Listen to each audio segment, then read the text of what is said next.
Assalamualaikum warahmatullahi wabarakatuh. Kembali lagi dengan channel kami Kemang 135. Dan kali ini kita kedatangan tamu spesial, adik kita, saudara kita nih, Soleha. Apa kabar, Ha? Baik. Alhamdulillah, Masya Alhamdulillah Allah. Ini kedatangan Leha kemari, pengen berbagi pengalaman hidup ke ente-ente semua nih, ke jamaah-jamaah semua. Siapa tahu ya singkat padat cuman bermanfaat untuk kita semua nih. Dan yang pertama, Ha. Iya. Nah, Soleha ini awal kenal Majelis Talim Nurul Mustafa itu dari kapan? Dari 2011 sih pertama kalinya tuh. Ngikut kakak, tadinya kan nggak tahu Majelis Nurul Mustafa tuh apaan sih. Tapi ngeliat kakak nih pakai gamis gitu malam-malam. Akhirnya kepo kan. Ya udahlah coba gitu. Ikut dia ke majelis. Ternyata dulu kan nggak suka ya namanya anak masih muda gitu sih, anak kecil-kecil gitu kayak dipikirin nongkrong aja gitu, nongkrong bareng-bareng anak-anak, terus ikut ngaji nih, terus kenal Nurul Mustafa, jadi itu semenjak 2011. 2011. Karena kakak, ikut kakak aja. Nama kakak siapa? Hah? Ibah. Iya, Ibah. Ibah. Jadi itu di sini ya namanya anak muda, bener tadi kata si Soleha, jiwa-jiwa nongkrongnya masih menggebu-gebu Banget itu. Jiwa-jiwa nongkrongnya tuh nggak pengen namanya hadir majelis. Nah, alhamdulillahnya Soleha ini diketuk tuh pintu hatinya sama Allah, dikasih hidayah supaya hadir di majelis taklim. Nah itu kok Leha bisa hadir di majelis taklim sih? Karena ajakan atau kemauan Leha sendiri? Pertama sih ya karena ajakan lah, terus lama-lama seru juga gitu kan, ternyata kayak nyaman aja gitu, jadi ya udah keterusan, terus ketuk juga hatinya, lama-lama istiqomah gitu. Alhamdulillah. Sampai saat ini ya masih istiqomah nih? Alhamdulillah sih tetap istiqomah walaupun ya suka ngadet-ngadet sih. Oh, Masya Allah. Jadi di sini pun Leha juga ada kendala nih di waktu di perjalanan istiqomahnya ini. Ada lika-likunya. Coba pengalaman indah Soleha di Majelis Talim itu apa sih? Paling indah sih yang kayak misalkan nih, kita kan kalau lagi pengen majelis nih, terus lagi nggak ada duit, terus tiba-tiba patungan salah satu anak kayak misalkan 10.000 naik taksi, kita nih 7 orang naik taksi, kita tuh keluar tuh udah kayak anak kita. Iya, saking pengen majelisnya, bener deh. Saking pengen majelisnya kita gitu, naik taksi, naik bajai pernah 8 orang itu. Nah itu waktu acara di mana tuh? Di acara di GBK pernah naik bajai 2015 ya? Iya, pulang jalan kadang kita segitu pengennya kita majelis dulu. Sampai PT-PT, bahasanya PT-PT, patungan. Bener. Sampai patungan lain tuh hartanya buat hadir ke majelis taklim, datang ke majelis ilmu. Nah, apalagi di sini kita bisa ambil manfaat di sini. Seorang Soleha, ya kan, seorang Soleha yang tadinya nggak pengen hadir ke majelis, yang tadinya apa sih itu majelis, apa sih anak muda pada datang ke majelis, ya kan, karena waktu itu Soleha itu ada rasa nongkrongnya tuh menggebu-gebu, masih pengen nongkrong, masih pengen bebas, nggak pengen ada aturan. Alhamdulillahnya Allah ketuk hatinya, diketuk, dikasih hidayah sama Allah. Walhasil Soleha hadir tuh di majelis talim, diajak awal sama emponya, diajak, alhamdulillah sampai sekarang dia istiqomah sampai ngerelain waktunya buat guruan juga majelis. Kalau pengalaman pahit nih, semua orang pasti ada pengalaman pahitnya masing-masing. Kalau pengalaman pahit Soleha sendiri di majelis itu apa? Banyak sih kayak gitu. Contohnya? Kayak larangan dari abang, kakak, itu banyak banget. Kayak ngapain sih lu ngaji jauh-jauh gitu, udah sih yang deket aja gitu, ngajinya dulu dibenerin, ngaji Qur'annya dulu, kayak gini bla bla bla gitu loh, banyak gitu kan. Halangannya dari mbak, kakak, pokoknya semuanya pada nggak ngedukung sama sekali. Nggak support tuh? Nggak. Ya Allah. Sampai dibilang kayak tangga, masa sih ada majelis tengah malam kayak gini gitu. Terus jadi ngehasut keluarga kan kalau kayak gitu. Pernah pasti kemakan. Iya gitu. Jadi dinilainya tuh jelek gitu dulu. Apalagi yang jelek, nama guru nih yang jelek kasihnya. Nah di situ pun ambil juga di poin sini. Di situ pun kita lagi diuji di fase keluarga, ya kan? Di fase keluarga kita bakal diuji yang namanya itu orang tua, saudara, sepupu pun nggak senang kita hadir di majelis taklim. Yang mana notabene itu anak-anak muda semua majelisnya, dan tengah malam pula pulang-pulangnya. Di situ pun bakalan dijudge tuh sama orang sekitar, sama orang-orang rumah, sama orang tua juga. Lu ngapa ngaji yang jauh-jauh, yang deket aja ada, bahasa pacar begitu kan. Pernah sih ngomong Pernah. gitu. Terus ya kita ambil sedikit manfaatnya di sini. Bukannya kita nggak pengen hadir yang deket, cuman emang hati kita nyamannya di situ, Nah, di benar Nurul banget. Mustafa. Benar. Semuanya itu punya ada, semua orang pasti ada rasa nyamannya lah. Nggak mungkin di satu tempat, di mana-mana pasti ada rasa nyamannya. Entah itu di majelis ini, di sini, di sini, di sini, banyak majelis-majelis taklim, ya kan. Cuma kenapa lu di situ doang hadirnya? Salah satu kenyamanan, Cok. Iya. Karena tuh di situ, titik situ lu udah ketemu yang namanya murabbi ruh lu, guru yang pendidik jiwa dan juga hati lu. Tuh. Kalau misalnya gini ya, kita melanjutkan lagi ke pertanyaan yang kedua. Geser nih, geser. Awal-awal Soleha kenal kajian ini dari kapan dan gabung itu kapan? Kalau nggak salah sih 2018 sih pertama kalinya dikenalin sama Bang Agus. Sama Aguy. Iya, pertama kalinya. Mentang gila tuh Agus. Terus Pertamanya kenal dari Bang Agus sih, kayak diajakin, "Dek, bareng KJN aja," gitu kan. Ya udah, bareng sama KJN. ini bareng ke majelis atau gimana? Bareng ke majelisnya. Oh, bareng ke majelis. Pertama kalinya itu kan langsung di base camp, Iya, ketemu BC. anak-anak. Ya itu di situ. Pertama kali sama Bang Agus diajak. Nah, kalau awal-awal nih, kan kebanyakan orang-orang mandang nih abang-abang lu ini kayak Iqbal, Agus, dan juga gue tuh kayak orang-orang yang gak berpendidikan, ya dengan setelan yang kotor lah gitu. Kalau menurut dulu pandang lu itu kayak gimana awal-awal ngeliat gue bertiga tuh? Pertama kali lihat Bang Agus aja kayak maaf sih, kayak, "Ih, kok penampilannya kayak gini loh," gitu kan. Namanya wajar dong. Terus pas udah pas kenal nih, ternyata benar, lo nggak bisa lihat seseorang tuh dari Cover. nah bener, Terus? itu hatinya baik banget yang namanya Bang Agus. Leha masih inget banget tuh diajak sama Bang Agus ngaji gitu kan, dirangkul lah istilahnya sama Bang Fikroy juga, sama Bang Iqbal juga. Inget banget pas lagi susah banget tuh Leha, pas lagi jualan, terus Bang Iqbal yang bantuin, Bang Agus, Bang Fikroy yang berjasa kayak gitu justru. Sedangkan anak-anak tongkrongan nih yang kelihatannya tuh solidaritas gitu, nggak ada loh saat kita susah. Justru orang yang kita baru kenal nih yang justru datang pas saat kita tuh lagi terpuruknya banget, lagi susahnya banget. Di situ kayak langsung mikir, wah lo nggak bisa nih kayak ngeliat orang tuh dari Covernya doang, itu. benar. Dari penampilan aja nggak bisa. Benar juga tadi yang bilang apa Soleha. Situ pun kita nggak boleh mandang orang.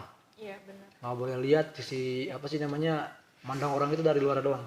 Ya meskipun nggak selamanya yang hitam itu hitam, nggak selamanya yang putih itu putih.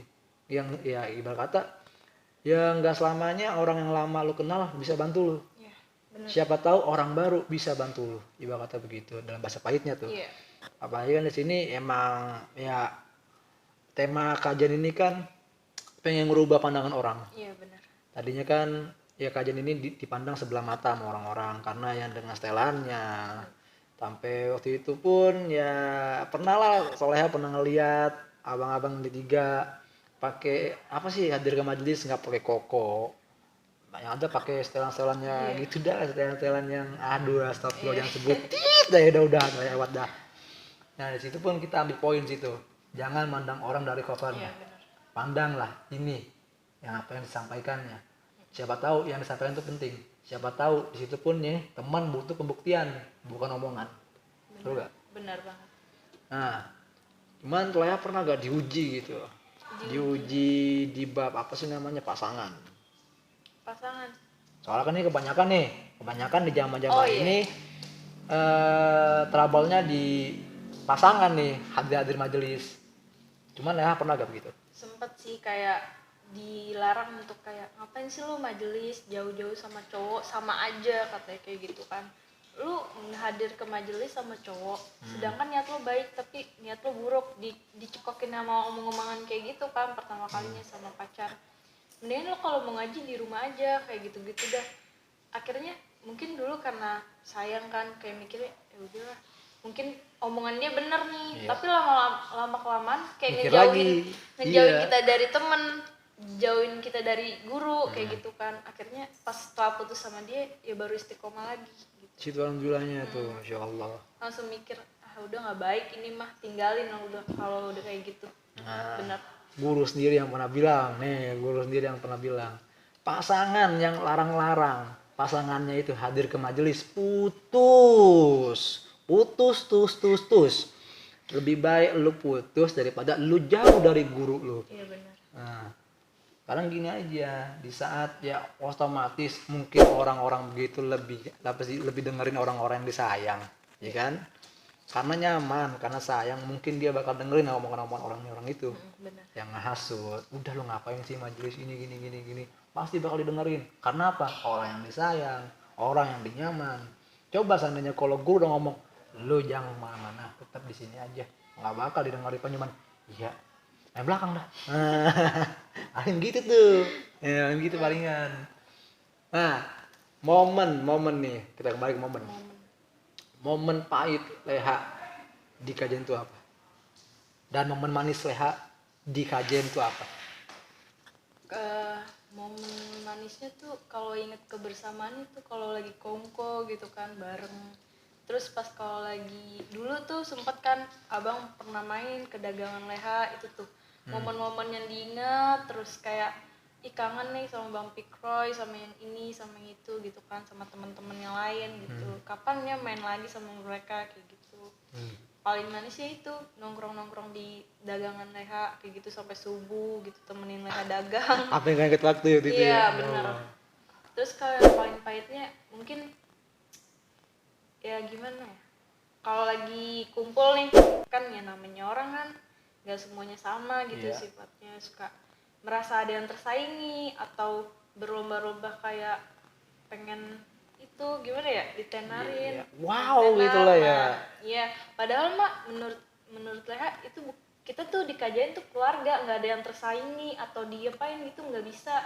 Kalau lo nganggap kajian keluarga ya udah lo rangkul, bukan lo malah jauhin atau lo malah kayak gimanain, nggak gitu. Paling pahit di situ. Kayak tadinya tuh kita mau ngaji, mau istiqomah di kajian ini, nyaman nih sama si Bang Pikroy, sama Bang Agus, ketua-ketuanya pada nyaman. Tapi terkadang ya gitulah, kadang ada yang beda pendapat, ada yang beda prinsipnya. Ya udahlah kayak gitu paling pahitnya. Paling pahit di situ. Ya kita sih begini aja. Sebenarnya sih pengen lah di kongko lagi kayak dulu, kangen juga sama anak-anak, kangen juga sama adik-adik gitu orang. Khusus abang-abang nih, kangen juga sama adik-adiknya. Cuman emang lagi kondisi lagi COVID-19 nih, lagi pandemi begini, susah emang kalau ngumpul. Kalau misalnya ngumpul pun ada PPKM kan kita kan. Kalau misalnya ngumpul kena denda kan nantinya. Terus juga kalau tadi yang Leha bilang tuh, ya jangan sampai lu tuh apa sih namanya, lu egois, Cok. Hidup ini perlu bantuan orang lain. Benar. Hidup ini perlu dengan bantuan orang lain tuh. Kita ini hidup makhluk sosial, Cok. Makhluk sosial. Kita yang namanya mati, lahir, itu kita dibantu sama orang lain. Ya kan? Lu lahir diajarin sama orang lain. Ya kan? Lu digendong sama orang lain. Ya kan? Meskipun cuma lu tapi tetap orang lain. Terus juga lu jalan diajarin sama orang lain. Iya. Ya kan? Lu mati pun digotong sama orang lain. Masa iya lu mati digotong sama diri sendiri? Gak bisa lah. Iya benar. Gak bisa. Jangan egois. Jangan ya mikirin diri lu sendiri lah. Di sini pun ada orang-orang yang harus kita pikirin. Bukannya menggurui, tapi emang ini kejadiannya pengalaman gua. Jangan sampai ya lu nanamin sifat ego dalam diri lu sendiri. Karena orang-orang yang menyimpan sifat ego itu bakal hancur dengan sendirinya. Dan juga kebuka sifatnya sendiri ke orang-orang lainnya. Kalau lu pakai sifat yang begitu nggak bakal diterima di tongkrongan lain ataupun di majelis lain yang lain. Kalau lu pakai sifat yang kayak gitu, kalau ego lu tinggi, turunin. Semakin padi semakin berisik. Kalau padi nih semakin berisik semakin menunduk kan. Jangan sampai ibarat kata tuh kayak bambu yang semakin berisik nganyun sini goyang bimbang. Jangan sampai ada sifat begitu. Cukup cintai guru lu, perjuangin apa yang harus berjuangin. Jangan sampai kesempatan yang saat ini lu adain, yang Allah kasih ke lu sia-siain begitu aja. Iya nih. Ada lagi. Ini kan kajian kita lagi mau ulang tahun nih kajian. Oh iya. Pengen milad nih. Mm-mm. Harapan soleha buat kajian itu apa sih? Harapannya sih biar semoga tetap istiqomah. Amin ya Allah. Keluarganya lebih dipererat lagi. Amin ya Allah. Bisa beneran solidaritasnya tuh makin tinggi lagi. Amin ya Allah. Semoga banyak lagi yang bisa dirangkul sama kalian. Kan Amin, banyak Allah. juga di luaran sana gitu. Butuh kalian loh, kayak diajak gitu, yang tadinya belok kemana-mana, ke tongkrongan ini, ke tongkrongan itu. Akhirnya karena kenal kalian bisa ngaji lagi. Itu sih lebih ngerangkul orang lagi gitu. Iya. Terus semoga makin jaya. Amin ya Allah. Tuh pesan-pesannya Cok. Oh ini ya Allah jelas, padat, bermanfaat dan juga nyentuh dalam hati Cok. Jadi semoga nih kita doain juga nih buat soleha, semoga soleha panjang umur, murah rezeki, sehat selalu. Amin. Dan juga dipermudah istiqomahnya dan juga diperlancar rezekinya. Amin. Nah kalau hak nih, hak Apa? banyak nih orang nih. Harapan lewat tuh. Harapan soleha buat jamaah Majelis Nurul Mustafa yang lagi istiqomah tuh apa? Ya, semoga makin sayang sama guru. Amin ya Allah. Semoga makin istiqomah pokoknya. Amin ya Allah. Dipermudah semuanya apa yang diinginin. Amin ya Allah. Tuh. Udah itu aja. Itu mulia tuh doanya. Kita doain lagi semoga soleh panjang umur, murah rezeki, qabul niat, qabul hajat, qabul maksud. Amin. Jadi kita kembali. Intinya inama amalu biniat. Semua tergantung di niat. Kalau misalkan niat lo hadir majelis. Jangan niat karena sesuatu, Cok. Lo niat hadir karena sesuatu, nggak bakal lama lo di situ. Lo niat hadir karena perempuan, lo niat hadir karena cowok, ya nggak bakal lama. Sementara kayak dunia itu kecil buat para apa sih, buat Allah tuh kecil dunia, segala urusan ya bakal dikalah sama Allah. Gimana caranya nih urusan kelar? Ya lu deketin Tuhan lu, ya lu deketin tuh guru lu, ya lu deketin nabi lu.